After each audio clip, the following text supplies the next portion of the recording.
तुकाराम जी की गृहिणी अनुकूल थी।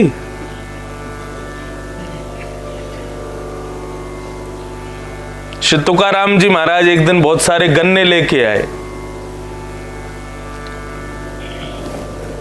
पत्नी ने उन गन्नों को देखा और गन्नों को देख करके बोली कि आज तो बहुत सारा धन आएगा घर में, इनको बेच के आओ।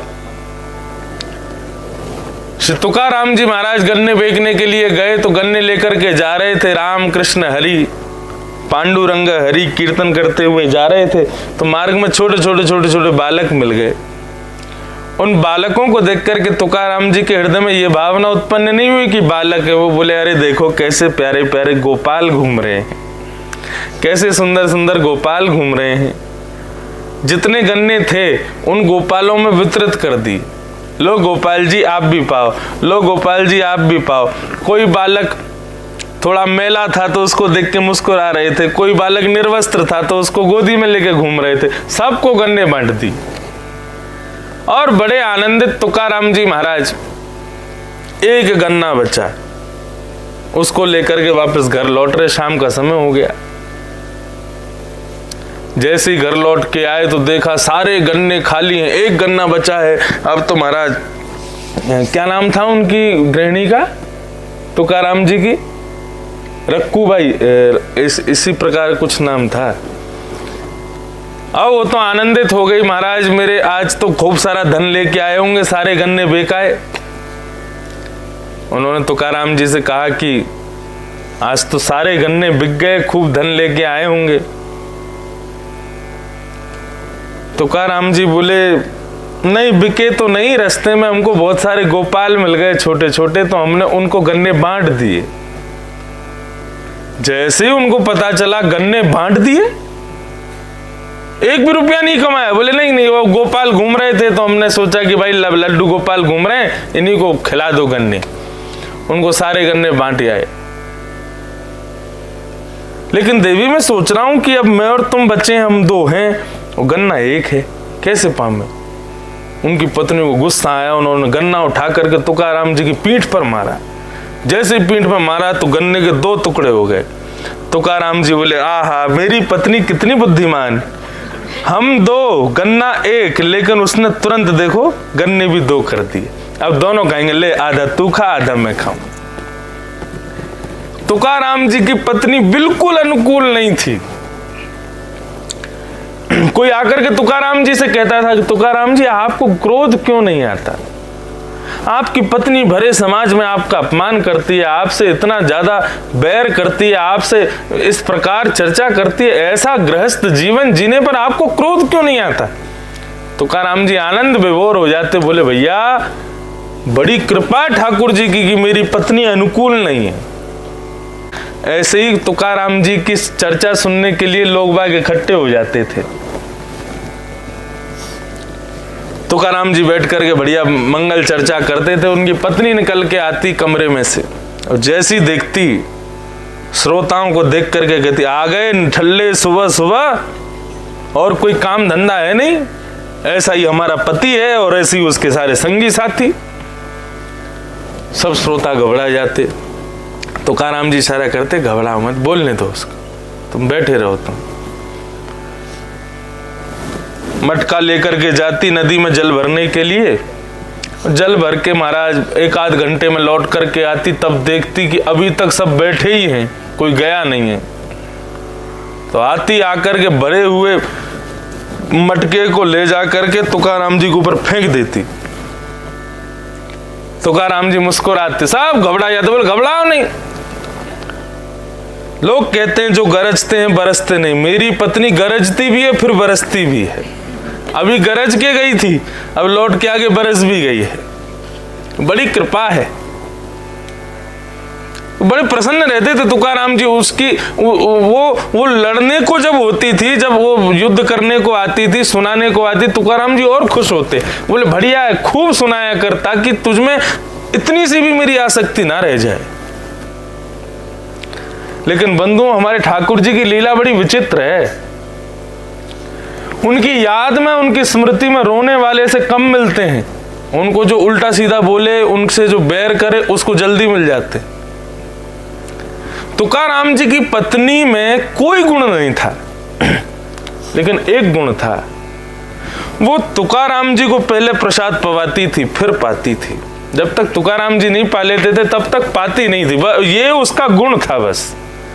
अगर किसी दिन दोनों में नोक झोंक हो जाती और तुकाराम जी को यदि वो उनकी पत्नी भोजन नहीं देती, तुकाराम जी पाते भी नहीं थे, और तुकाराम जी ने नहीं पाया तो वो भी नहीं पाती थी। एक दिन अब वो नए नए काम ढूंढ के लाती थी तुकाराम जी के लिए। कभी गन्ना बेकाओ, कभी ये कराओ, कभी किसी का खेत की रखवाली कराओ, कभी ये कुछ तो धन आएगा घर में। एक खेत पर रखवाली के लिए तुकाराम जी गए थे, तो आज अपने पतिदेव के लिए सुंदर रोटी सब्जी आदि बना करके लेकर के जा रही थी। तुकाराम जी सुबह से ही भजन में लगे थे, श्री पंडरीनाथ भगवान का मंगल में स्मरण कर रहे थे और इंतजार भी कर रहे थे, भैया भोग तब लगेगा, पेट पूजा तब होगी जब हमारी पत्नी आएगी। मार्ग में चलती हुई उनकी पत्नी जा रही थी, तभी एक बड़ा कोई कांटा उनकी पत्नी के पैर में लग गया और उस कांटे की वजह से वो विचलित हो गए। एक स्थान पर जाकर के बैठ गई, खूब प्रयास किया, कांटा नहीं निकला। अब कांटा लग गया है तो उसके कारण वो चल भी नहीं पा रही थी। दुखी हुई, हारी हुई समझ करके एक जगह पर बैठ गई, सोचने लगी कैसे जाऊं, मेरे पतिदेव वहां दूर काम करने गए, भूखे प्यासे बैठे होंगे और ये कांटा ऐसा लग गया, चला भी नहीं जा रहा। तो इतने में पंडरीनाथ भगवान एक नन्हे से बालक का रूप बना करके उसके पास आ गए।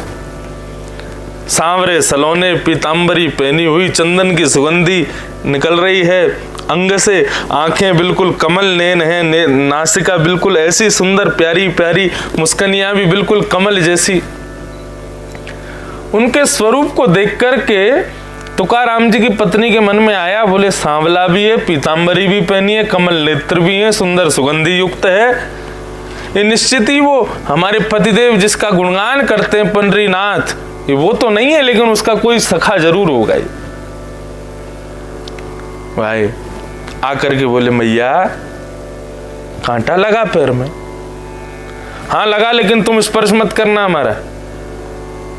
तुम्हारे जैसे स्वरूप वाले उस कन्हैया ने हमारा पूरा पूरा गृहस्थ जीवन बर्बाद कर रखा है मेरा। जब से वो मेरे पतिदेव के जीवन में आया तब से हमारा गृहस्थ बिल्कुल नष्ट हो गया। तब से मुझे सांवरे सलोने और ये पीतांबरी पहनने वाले मुझको बिल्कुल प्रिय नहीं है, चले जाओ दूर मेरे से। अब मैया चले जाएंगे, आपके पैर में कांटा लगा, उसको निकाल दें, हम आप चल नहीं पा रही हो। खूब जिद करने लगे ठाकुर जी, बार बार मना करे, दूर हटावे, बोले दूर हट जा, मेरे पास मत आ। लेकिन ठाकुर जी जबरदस्ती गए और जाकर के तुकाराम जी की पत्नी का पैर पकड़ा, अपने हाथ से खोजने लगे कांटा कहाँ लगा है। जैसे ही कांटा मिला, खूब प्रयास किया, हाथ से नहीं निकल पाया, तो तुकाराम जी की पत्नी के चरण को अपने मुख की ओर ले जा करके श्री पंडरीनाथ महाराज अपने दांतों से उसके कांटे को निकाल रहे, और उसके कांटे को निकाल करके उसको मुक्त किया। बोले जाओ, आपके पतिदेव इंतजार कर रहे हैं प्रसाद पाने को। गए, जाकर के जब अपने पति को ये बात बताई, श्री तुकाराम जी ने जब ये बात सुनी, नेत्र विभोर हो गए श्री तुकाराम जी के। पंडरीनाथ भगवान का स्मरण करते हुए अत्यंत रुष्टा रहने वाली अपनी पत्नी के चरणों में दंडवत प्रणाम करने लगे तुकाराम जी,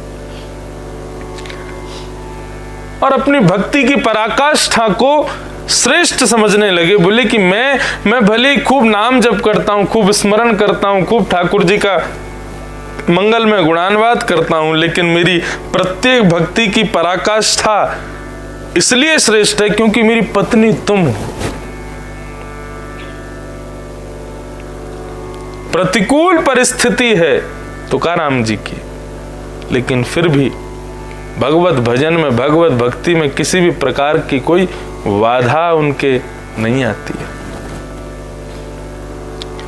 पत्नी अनुकूल हो तो साथ बैठ के भजन करो, आनंद की बात। और पत्नी यदि प्रतिकूल हो तो श्री पंडरीनाथ महाराज की परम विशेष कृपा माननी चाहिए।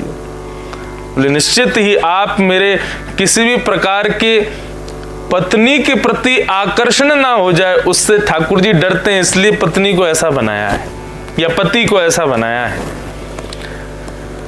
तो जीवन संगी अनुकूल हो तो कृपा है, और जीवन संगी प्रतिकूल हो तो परम कृपा है, विशेष कृपा है ठाकुर जी की।